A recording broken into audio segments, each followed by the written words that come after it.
Bolsonaro levou quem? Levou quem que ele não tinha na última campanha? Michele Bolsonaro. E ela fala melhor que ele. Assim, o conteúdo dela é só religioso e como Não, ele é conteúdo o vice, né? religioso, Ele é o vice, ela é a candidata, ele é o vice. ele é o Na vice. E campanha. o Braga Neto, não sei mais nem o que, que ele é. Ele é primeiro damo, acho. É, Ele é o primeiro damo, porque aparentemente está sendo assim. Embora o discurso religioso da Michelle, como base teológica, eu esperava mais, porque ela é crente há muito tempo, eu esperava uma base teológica mais diversificada. Já esperava que ela tivesse passado. Já esperava que ela tivesse passado, sei lá, por um evangelho, uma carta de Paulo, um Atos dos Apóstolos, mas não. Ela vai ficar lá em Efésios, que é a tal história do principado, potestade, não sei o quê, que depois repete no Novo Testamento, mas ela vai ficar aí, e na história do rei que é erigido por Deus. Ela vai ficar só batendo aí. Mas também, analisando, é mais fácil manter ela falando uma coisa que ela está falando à vontade, numa conjuntura que a gente tem, porque a empresa não tem familiaridade com o vocabulário cristão. Então, ela pode falar a mesma coisa que muito raramente alguém vai falar: olha, você está repetindo a mesma coisa teológica, que é uma teologia, vamos dizer, que a gente ensina para criança de 6 anos, né? Já deu, já não dá para criança de 10 anos agora, para a gente ir adiante. Mas essa crítica ela não vai ter. E ela é mais eloquente que o marido. Então, ela acaba. Ela também tem carisma, né? Ele tem uma postura assim, ele causa uma certa repugnância. Aliás, muito que ele tem do fã-clube dele não é porque a figura é carismática, é porque ele me permite demonstrar a minha repugnância enquanto fã dele. Então, assim, ele é repugnante assim, então, se ele é presidente, ele é assim, eu também posso ser. Isso é um fator da identidade com o Bolsonaro.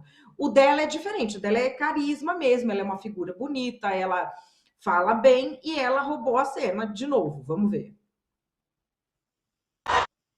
O mesmo sentimento, o mesmo coração, a mesma bandeira.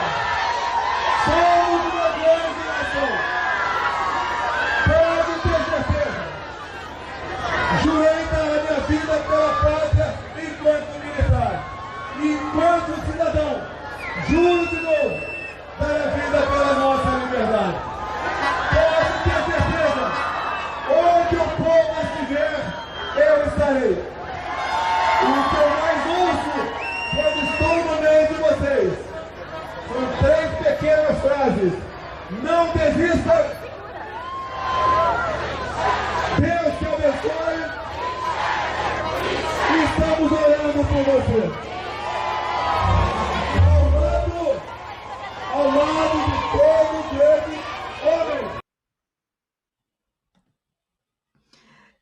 Hoje vai ter briga, hoje vai ser um sururu nessa família. Você ouviu ele falando? traduz Ninguém. aí, porque tá muita gritaria.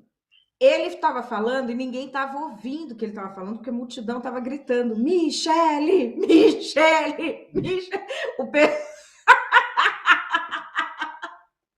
Ninguém aguenta mais, É, nem os bolsonaristas. não, agora, até onde vai isso? Porque o relacionamento dela com os filhos nunca foi bom. Hoje estava lá o Flávio todo fazendo live com ela e todo mundo falando só Michele. Se ela virar uma Eles espécie precisam de herdeira dela. do legado dele. Oi? Eles precisam delas desesperadamente. E quando eles precisam, eles afagam. A questão é Depois, quanto tempo dura isso, porque assim, isso é uma coisa que, vamos dizer, na campanha passada, que você tinha aquela onda do bolsonarismo, que era uma força que se misturava, né? Lavajatismo, bolsonarismo e antipetismo. Só que o Bolsonaro não tinha mostrado ainda que veio. Aí ele mostrou que veio, que é esse atropelamento de trem, que é esse governo que ele fez. A gente não imaginava antes o povo que é bolsominion fanático chamando outra pessoa no comício dele. Nem o Moro teve isso.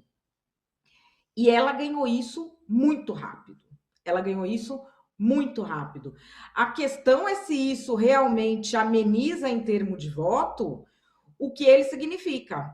Eu fiz até uma coluna hoje falando que o Lula saiu bem, saiu na frente, E para o Bolsonaro só resta agora a máquina e apelar para a história da cristofobia lá que ele vai inventar. Porque ele está saindo com uma rejeição que é a maior rejeição que alguém já saiu em campanha. O governo dele em reeleição é o pior avaliado. Ele é o governante que se elegeu com a maior rejeição, porque ele saiu a campanha com 43%. A maior rejeição da história tinha sido do Enéas, 37%, em 94.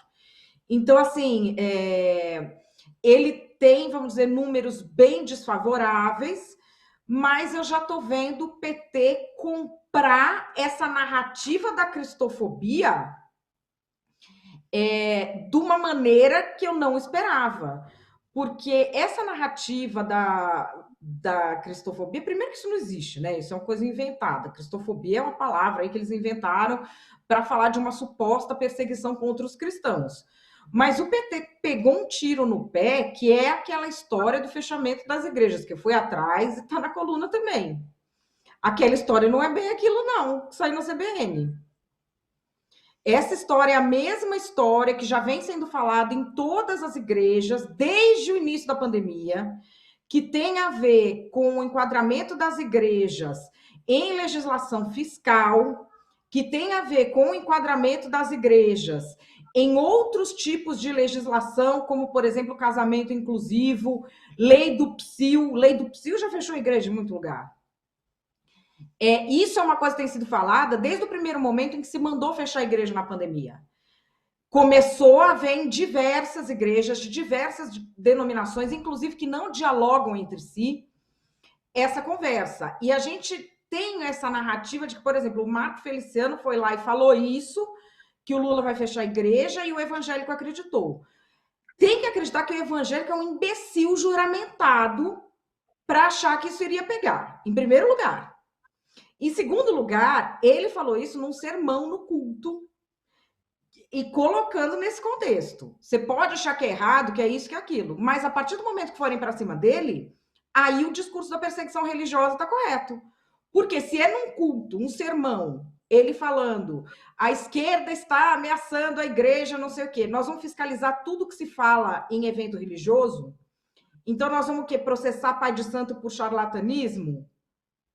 Está se entrando numa seara perigosa aí. E existe um debate que o PT precisava fazer e que ele não faz porque ele não enxerga, e não enxerga porque acha que evangélico é imbecil e está com salto 15 nessa campanha, se achando acima de todo mundo, que é o seguinte, essa questão de impor a lógica da legislação, a prática religiosa, como é que vai ficar num governo Lula, já que todas as forças progressistas são favoráveis? A questão de tributação e de taxação, como é que vai ficar? Essas são as questões das igrejas. E elas não estão sendo enfrentadas. E quando se trata o interlocutor como imbecil, que é o que está acontecendo, porque para comprar essa versão de que o Feliciano fala na igreja dele, o cara na igreja presbiteriana e na Universal está acreditando, a pessoa precisa não conhecer o meio evangélico e realmente ter esse preconceito de achar que todo mundo é idiota e verbalizar. Então, assim, o que ele conseguiu foi botar para fora a hipocrisia do justiceiro social justo veríssimo. Se forem com o processo para cima dele, esse homem está eleito.